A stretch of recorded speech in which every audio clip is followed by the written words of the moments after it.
president said, sure, let's do it. He did poke at that Wednesday line specifically in that video, referring to the former president's ongoing criminal trial. And we know that Wednesday, a day like today exactly, is the day where the Biden reelection effort feels they can drive their own message more directly because the court proceedings are ongoing.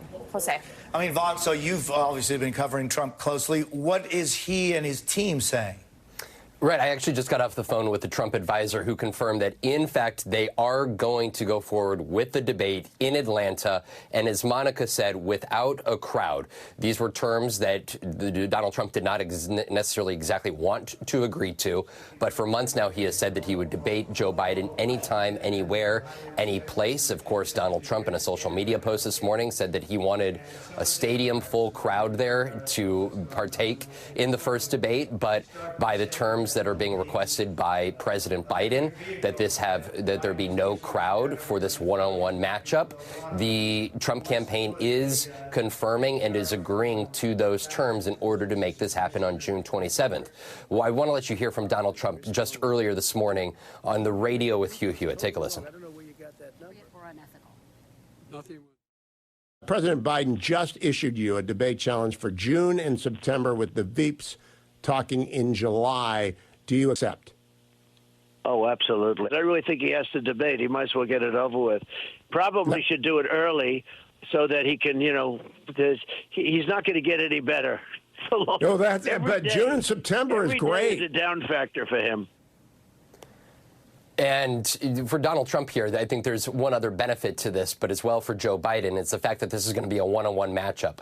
By foregoing debating with the commission, where there has been historically a threshold that would allow a third-party candidate like Robert F. Kennedy Jr. to debate, by foregoing the commission and going forward with this debate on June 27th, both men whose campaigns both fear siphoning votes away from their candidates in favor of Kennedy, both of them are now going to have a one-on-one matchup without having to give the platform to Kennedy. Jose. And Vaughn, so the little poke that the president gave Trump on, I hear you're free on Wednesdays. How did Trump react to that? This is not going to be on a Wednesday here. And for Donald Trump's sake here, he's partaking in two fundraisers today in Lexington and Cincinnati. And we're looking at the reality that a trial could be potentially ending by next week here. So the calendar for him in June could very well be wide open politically. And of course, June 27th, now the first debate, much earlier than the American public is accustomed to and before both the Democratic and Republican national conventions.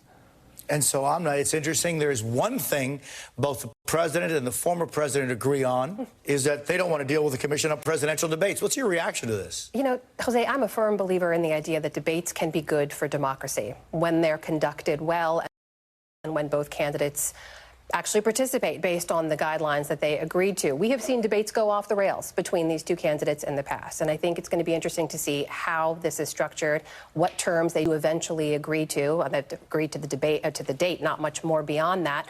And these are terms that would definitely benefit President Biden. A very controlled environment, no live audience, candidates' mics being cut off after a certain amount of time. We know Mr. Trump has a much more freewheeling style, and we've seen that in debates in the past. But it's interesting because both campaigns clearly think that they have something to gain from being pitted one-on-one against each other, and that is to continue to draw a contrast between the other candidate. The Trump campaign believes that Mr. Biden has declined since the last election. They believe that those kinds of contrasts will become clear in a debate, that he will appear weak or tired or older or frail. The Biden campaign believes that with a focus on policy and issues, they will show just how dangerous they believe Mr. Trump is for this country and for democracy.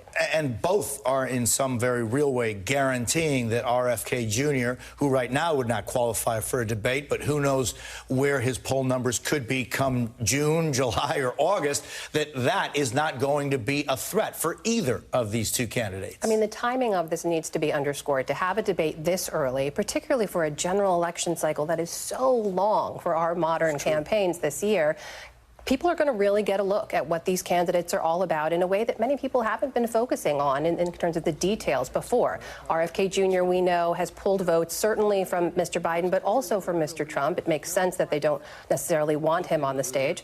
And look, speaking as someone who has had the privilege of being a moderator in a primary presidential debate before, I think a lot depends on the questions, a lot depends on the format, and this will be a chance for people to get the information they need so they can cast an informed ballot before early voting starts, we should note, in September. So, and now that we're seeing, Monica, that both President Biden and Trump are reacting in real time to invitations, here's my formal, this is not a joke, formal invitation.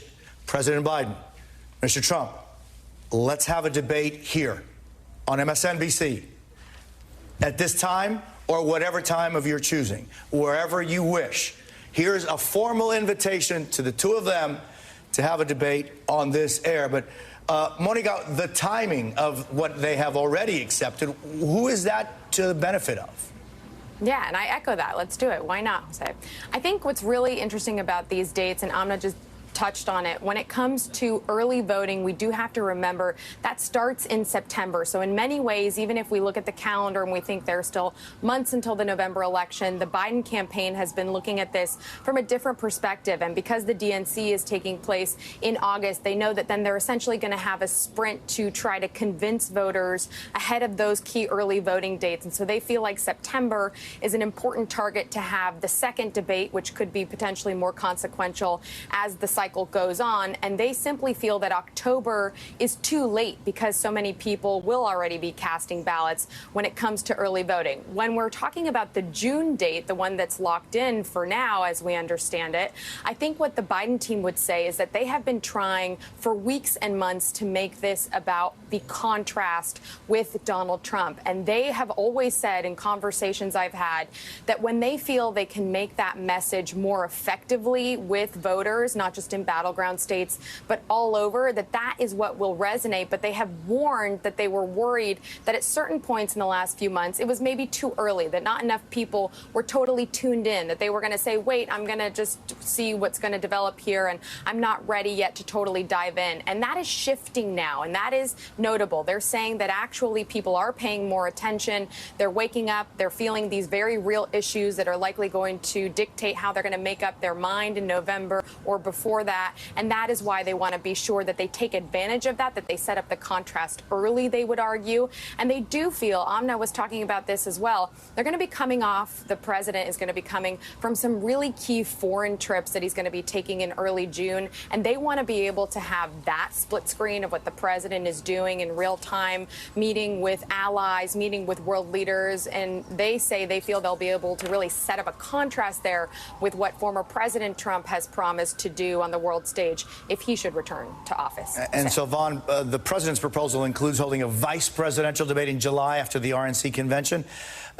Trump hasn't announced the vice president yet. How is his team seeing this part of the proposal? Right. That's number one. It was just 2 days ago that Donald Trump suggested that VPs don't always necessarily help your campaign, of course, a nod to that Mike Pence would probably disagree with if you go back to 2016.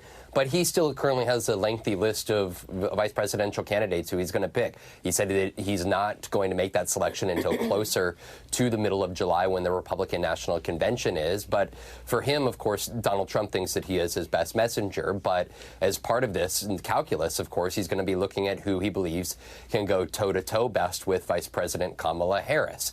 For him, the optics and the stage and the messaging is going to be key here. And that is where you have seen these other individuals that he could very well choose, not only go down to Mar-a-Lago for a fundraiser 2 weekends ago, but some of them just in the courthouse over the last 48 hours, Doug Burgum and J.D. Vance. He is in Cincinnati, J.D. Vance's hometown, where the Ohio senator is holding a fundraiser for him today. And so you're going to be looking over these next 2 months likely at these Republican VP contenders trying to show him their chops, that abilities to go on the airwaves and go out and defend him. And for him now having that VP debate will be key. And in a social media post here this morning, Donald Trump's words were, let's get ready to rumble. And I'm sure that he's looking for a VP candidate who is ready to get into the ring with him. Monica Alba, thank you very much. Von Hilliard and Amna Nawaz, if you would stay with us. As a matter of fact, if I could, before we go to a break, I'm going to once again clarify that network, Telemundo Network, the Spanish language network, did host a primary debate in the last season for both Republicans and Democrats. So the invitation could be to Telemundo, en español, un debate presidencial, en español, en Telemundo, that could have access here on MSNBC and NBC. The invitation is out there. Up next, a second day of Michael Cohen's cross-examination gets underway tomorrow in Donald Trump's criminal trial. We're going to break down what this tense exchange with the defense was all about.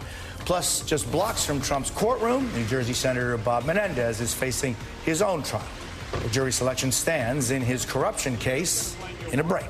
And breaking overnight, we'll tell you about the massive weapons package the Biden administration is reportedly about to send to Israel.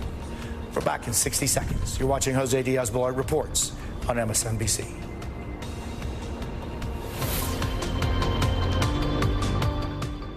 Febreze. I don't know about y'all, but when it comes to working from home, I gotta have every part of my house clean. That means tidying up, then spraying my Febreze air mist to leave every room smelling fresh and clean. With that done, it's time to get to work. Make your first move with battery power made by Steel.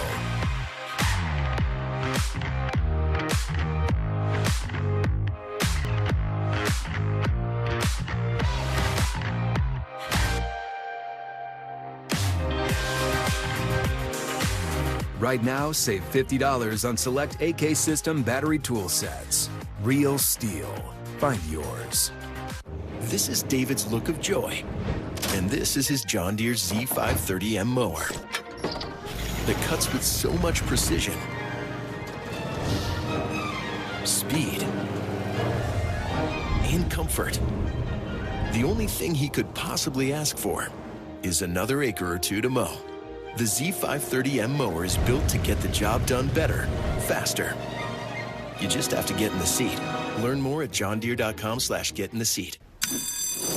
Someone needs to customize and save hundreds with Liberty Mutual.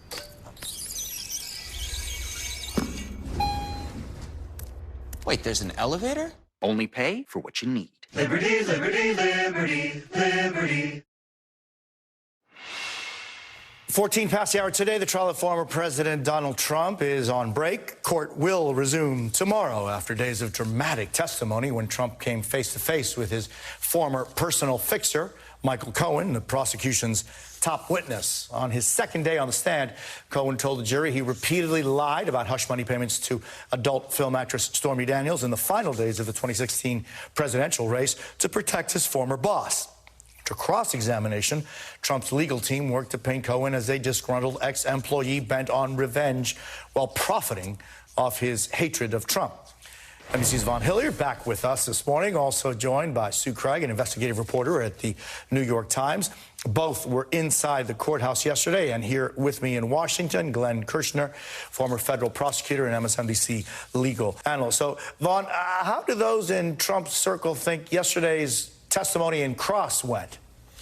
Well, look, I mean, Donald Trump, I think, is his own spokesman. And when you look at what Donald Trump's words leaving the courthouse were, it's one of frustration around the totality of the fact that this trial continues in this fashion. But I think, again, if we're going through the same line of if Trump is his own best spokesman, you were looking at a man who was slouched down, leaning back in his chair throughout the entirety of the day with his eyes closed 80–90% of the time. I know Sue and I were both paying attention throughout yesterday's proceedings at Donald Trump and his posture. And if you looked at him in comparison to his two attorneys, defense attorneys